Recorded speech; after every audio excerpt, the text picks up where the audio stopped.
les podcasts Web Girondin. Salut, c'est Nico de Web Girondin. Je vous retrouve pour les tops et les flops de la rencontre Bordeaux-Saint-Privé-Saint-Hilaire. 3e victoire de la saison sur le score de 2-0 pour les Girondins. On démarre avec les 3 tops de cette partie. Le premier, c'est Yanis Mergi, remplaçant au coup d'envoi. Il entre sur le terrain à la mi-temps du match.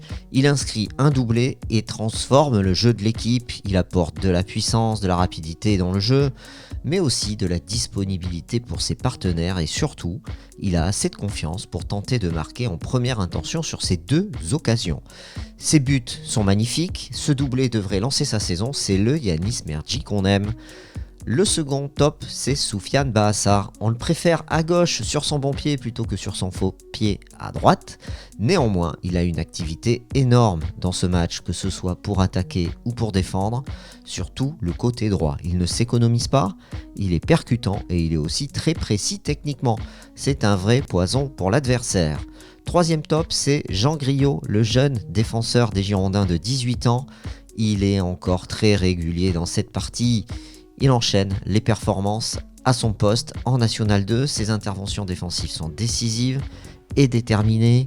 Il anticipe parfaitement les trajectoires et se montre très mobile et rapide dans ses placements. Il a livré un match parfait. On peut aussi noter dans les tops l'influence positive de Bruno Urles, l'entraîneur des Girondins, qui à la mi-temps a su mobiliser ses joueurs après une première mi-temps très terne et surtout faire le bon coaching avec l'entrée de Mergi à la place de Moutiaba. On passe maintenant aux 2 flops de cette soirée. Le premier, c'est l'international ougandais Travis Moutiaba. Rapide et vif sur les premiers appuis, il est aussi très maladroit techniquement et n'arrive pas à bien combiner avec ses partenaires. Il n'a pas développé encore d'automatisme, il faut dire qu'il est là depuis quelques semaines seulement. Il est remplacé justement à la mi-temps par Yanis Mergi. Le second flop, c'est Amadou Diallo.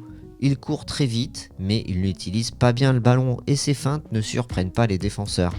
Ainsi, il va souvent s'empaler sur ses adversaires et ses centres ne sont pas efficaces.